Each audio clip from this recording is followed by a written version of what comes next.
Сайн бацхан уу манайхаа. Сайхан амарцгаа та нар маань. За өнөөдрийн хичээлээр хэдүүлээ. Энэ хайкинг буюу уулын алхалтын талаар та бүхэнд товчхон тайлбар хэлээд ойр зур бас нэг анхаарчул зүгээрээ хийдэм юм хэлж өгье гэж шийдсэн. За тэгэхээр алхалт гэж юу н ямар гайхамшигтай зүйл болохыг та бүхэн мэдсэн. Тэгвэл алхалт дотроо энэ уулын алхалтууд арай өөр хэлбэртэй. Юугээрээ өөр вэ гэхээр ууланд хүн алхаж байгаа үед бид нар зүгээр алхаж байгаа шин шулуу алхахгүй учраас заавал юм хэвгийн газар байна уу, чулуу байна уу гэж харж явж учраас хүн төвлөрж явагддаг юм байна. Тийм учраас сэтгэл санааны давхар таавшрал авдаг. Тэгэхээр энэ хайкинг гэдэг нь бие махбодын сэтгэл санааны юм хоссон дасгал байдаг. Үр дүн маш сайтай.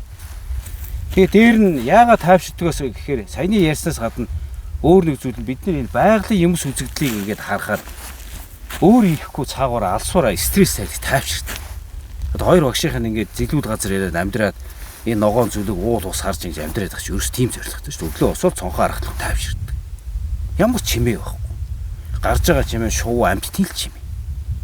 Тэгэхээр энэ ууланд алхнаа гэдэг нь зүгээр уул руу гарна гэдэг чинь хажууд уул байхгүй шүү дээ. Одоо манай энд амьдарч байгаа газар гэдэг чинь эргэн тойрон дүүр уул.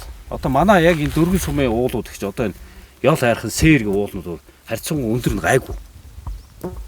1000 гарант 2000 орчим л байгаа. Тэгэхэд одоо яг энд харагдаж байгаа энэ жаргалан тайрхан гэж уул ба энэ бол баг 4000 м өндөртэй мөх цастай уул.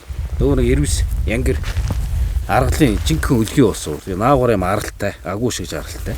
Тэгээ ийшээ ингээд аваад харах юм бол бүр цаатлын бүр аймгийн төвийн цаана байгаа баг 100 км-ийн цаана байгаа хөвсөргийн нуур харагддаг. Яг хоошоо бол яг энэ мянгатын нутагтаа орчдیں۔ Алтан хөхийн хайрах ингээд бас өндөр мөх цастай. Баг 4000 м өндөртэй ийм уулуудын дунд байж байгаа. Тэгэхээр энэ уулууд гэдэг чинь ерөнхийдөө яг хажууд байхгүй нэлээд зайтай байдаг хүн зорж очдөг. Тэгэхээр зорж очиод гэдэг чинь алхахаас гадна нөгөө байгальд очиж саяны хэлээд байгаа. Тайвшрал явагддаг. Тийм учраас энэ хайкинг гэж зүйлийг манай эрүүл амьдралын сургалтанд хамрагдж байгаа хүн болго ер нь хэвшүүлэх зүйтэй бол. Хизээ хийх вэ гэж. Ер нь бол болж өгвөл амралтын 2 өдрийнхөө аль нэг өдөр. Бүр болдгон багт нэг сарда 14 онд нэг сарда 2 удаа алхдаг багт. Тун тохиромжтой. Тэг энийгээр бол би их олон жил явж байгаа Улаанбаатар хотод байгаа. Ганцаараа алхдаг байж байгаа. Сүүл тэр Монгол хайкинг клуб гэж байгуулсан. Тэрнийг гишүүн болж явж байгаа. Одоо бол их олон клубүүд болоод хүмүүс нэг үе удаа их алхдаг болчихж.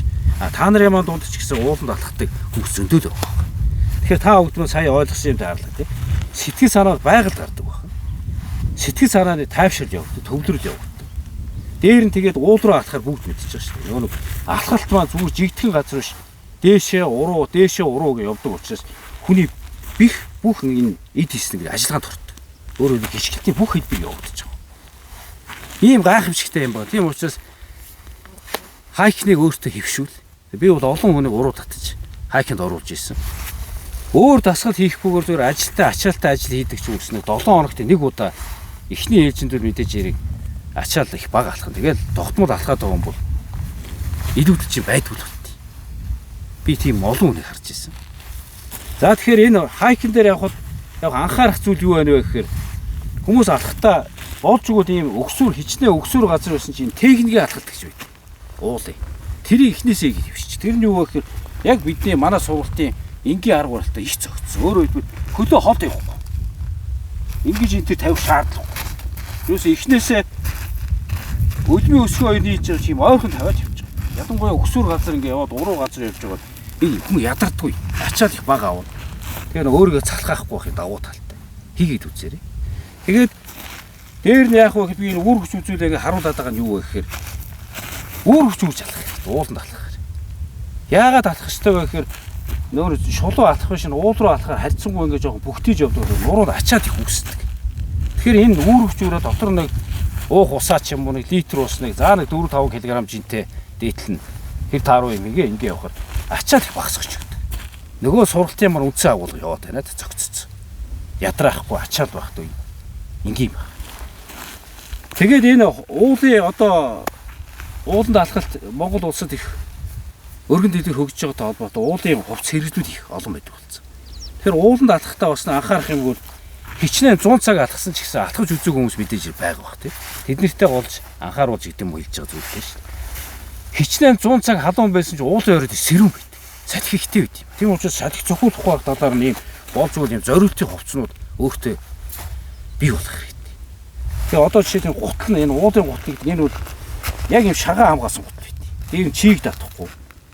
Олон давуу талтай хичгээ явдаг. Өвлийн уйлраад алхаж байгаа үед хунгацсан засмуусыг энийг чиг өшгөлөөд шууд ингээ өөрөө юу гаргаад зам гаргаад явах юм болцоод их олон давуу талтай. Чийг татахгүй байна.